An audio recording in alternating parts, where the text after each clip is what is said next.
শুভ সকাল আমার প্রিয় বন্ধুরা। আশা করছি তোমরা সবাই যে যেখানে আছো ভালো আছো, সুস্থ আছো। আর তোমাদের সকলের ভালোবাসায় আমরাও ভালো আছি। আজ হচ্ছে রবিবার আর এখন বাজে ঘড়ির কাঁটায় সকাল 7টা। আজকের ব্লগটা এখান থেকেই শুরু করছি। আশা করি ব্লগটা তোমাদের ভালো লাগবে। এই যে ঘুম থেকে উঠে পড়েছি। আজ কিন্তু ছুটির দিন, তবুও তাড়াতাড়ি করে ঘুমটা ভেঙে গেছে। আজ আবার বড় ছেলের টিউশন আছে, তার আবার 2 তারিখ থেকে এক্সাম শুরু হবে। এই তো ঘুম থেকে উঠেই সংসারের কাজে লেগে পড়েছি। ঘরটার ঝাড় দিয়ে এখন ঘরটা মুছে নিচ্ছি। এইদিকে ছেলেকে 1 কাপ চা করে দিচ্ছি। সে যাবে টিউশন, তো ও খালি মুখে যাবে, তো চা আর বিস্কুট দিলাম। বিস্কুটগুলো জানো তো পুরো প্যাকেটটা ভাঙা বেরিয়েছে, ওই 1-2টো বিস্কুট ভালো ছিল। বিস্কুট দিয়েছি, ছেলে বলছে মা বিস্কুট খাবো না, আমাকে একটু মুড়ি দাও। তাই বাটিতে করে আবার একটু মুড়ি দিচ্ছি। ছেলেকে টিউশন পাঠিয়ে আমি চান টান করে কয়েকটা জামা কাপড় ছিল সেগুলো কেচে চলে আসলাম ছাদে। দেখো রাতে বৃষ্টি হয়েছে, ছাদে কিন্তু জল জমে আছে। আর এই যে কয়েকটা ফুল ফুটেছে গাছে। এই যে এখন বর্ষা পড়েছে, এখন কিন্তু আর ফুলের কষ্ট হবে না। এখন গাছে কিন্তু প্রচুর ফুল ফুটবে, আর পুজো দিতেও কিন্তু খুব ভালো লাগে। এই নিচের ফুল গাছটাতে আজকে অনেক ফুল ফুটেছে, আর গাছটা এতটাই উঁচু যে আমাকে কোটা দিয়ে ফুল পাড়তে হচ্ছে।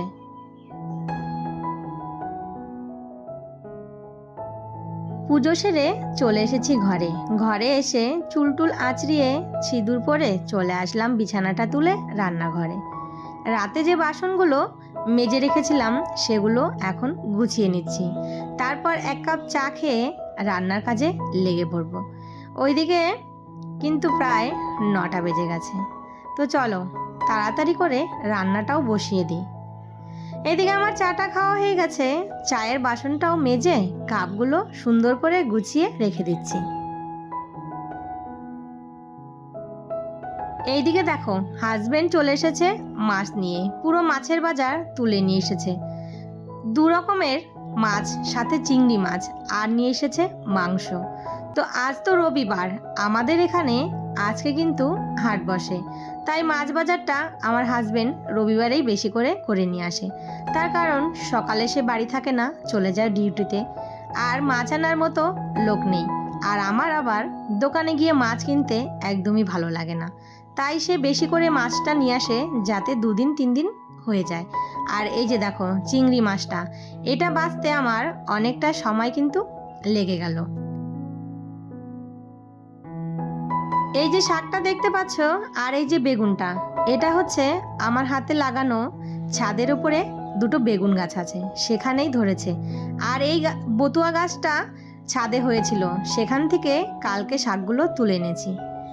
তো এই যে পাটাটা এখন বের করলাম। এই যে চিংড়ি মাছের মাথাটা, এটা আজকে বাটা করব। তো ভালো করে পেঁয়াজ রসুন কাঁচা লঙ্কা দিয়ে মাথাটা ভেজে নিয়েছি তেল দিয়ে, তারপর শিলনোড়ায় ভালো করে বেটে নিলাম। আর এই বাটা দিয়ে গরম গরম ভাত খেতে কিন্তু খুবই ভালো লাগে।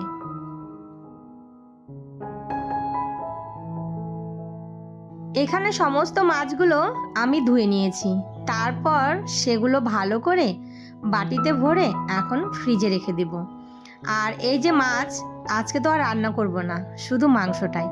মাছ মাংস একসাথে খাওয়ার মতো আমাদের বাড়িতে কেউ নেই। মাছ রান্না করলে আমার ছেলে দুটো একদমই খেতে চায় না, জানো তো, ওদের জন্য ডাল রান্না করতে হয়। এদিকে হাজবেন্ড বাজার করে নিয়ে এসেছে। তো আজ তো বললামই আমাদের এখানে রবিবারে হাট বসে, আর এই যে পুরো সপ্তাহের বাজারটা সেখান থেকেই আমাদের আনা হয়। তো এখানে যা সবজি এনেছে আমাদের পুরো সপ্তাহ চলে যাবে। সবজি খাওয়ার মতো আমি আর হাজবেন্ড, আমার ছেলে দুটো তো সবজি একদমই পাতে নেয় না।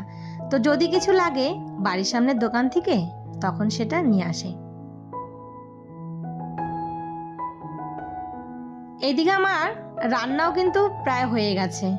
আজ রান্না করতে করতে পুরো 1:30টা বেজে গেছে, জানো তো। এই যে মাছ মাংস সব ধুয়ে পরিষ্কার করে তারপর সেগুলো সব বাটিতে ভরে ফ্রিজে রেখে আসলাম। আবার এই যে মাংসের মশলা করতে কিন্তু অনেকটা সময় লেগে যায়। তো এদিকে রান্নাও আমার কমপ্লিট হয়ে গেছে। কিছুটা ধনেপাতা ছিল, সেগুলো গোড়াটা ফেলে দিয়ে ভালো করে ধুয়ে তারপর জল ঝরিয়ে রেখে দিয়েছি। জলটা ঝরে গেলে সেটা শুকিয়ে কুচি করে কেটে কন্টেনারে ভরে ফ্রিজে রেখে দেব। রান্নার পর অবশিষ্ট কাজ সেটা হচ্ছে এই যে গ্যাস আর গ্যাসের সেলফ পরিষ্কার করা। আর আজ কি কি রান্না করলাম তো চলো তোমাদের সঙ্গে একটু শেয়ার করে নিচ্ছি। এই যে শাকটা রান্না করেছি রসুন আর শুকনো লঙ্কা ফোড়ন দিয়ে, এটা কিন্তু সকালে কিছুটা খাওয়া হয়ে গেছে। সাথে আছে সজনে ডাঁটা আলু দিয়ে একটা চচ্চড়ি, আর এটা হচ্ছে চিংড়ি মাছ বাটা, সাথে আছে কষা কষা মাংস। আজকে দুপুরের এটাই মেনু আমাদের।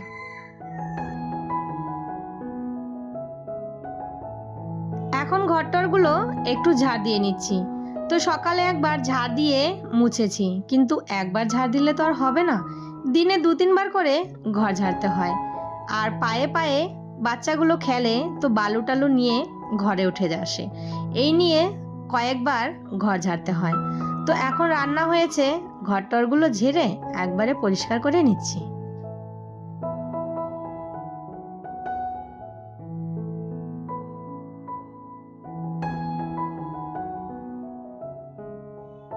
এইদিকে এমন জোরে ঝমঝমিয়ে বৃষ্টি আসলো তো দেখো, আর এই যে পড়লো কিন্তু বর্ষার দিন, এখন যখন তখন বৃষ্টি এসে যাবে। একটু শুয়েছিলাম ঘরটার ঝাড় দিয়ে, অমনি দেখি বৃষ্টি পড়ছে, ছুটে গিয়ে ছাদের থেকে জামা কাপড়গুলো তুলে নিয়ে আসলাম। তো এখন জামা কাপড়গুলো এনে রেখে দিয়েছি। তারপর দুপুরের খাওয়া দাওয়া সেরে একটু রেস্ট করে এখন বিকেল 5টা বাজে। তো সকাল 7টা থেকে বিকেল 5টা অবধি আমি কিন্তু সময়ের মধ্যে সংসারের সমস্ত কাজগুলো গুছিয়ে করে নিলাম। তো এইদিকে জামা কাপড়গুলো ভাঁজ করে জায়গা মতো তুলে রেখে দেবো। এই পর্যন্ত তোমরা যারা আমার ভিডিওটা দেখছো নিশ্চয়ই তোমাদের ভালো লাগছে। তো প্লিজ একটা লাইক কমেন্ট একটা শেয়ার করে দিও, আর একটা সাবস্ক্রাইব অবশ্যই করে দিও, যাতে আমিও একটু এগিয়ে যেতে পারি। আর তোমরা সাপোর্ট করলেই কিন্তু আমি ইউটিউবে একটু জায়গা পাবো আর একটু একটু করে এগিয়ে যেতে পারবো। তো চলো বন্ধুরা, আজকের ভিডিওটা তাহলে এখানেই শেষ করি। আবারও দেখা হবে নতুন কোনো ভিডিওর সাথে। ততক্ষণের জন্য টাটা।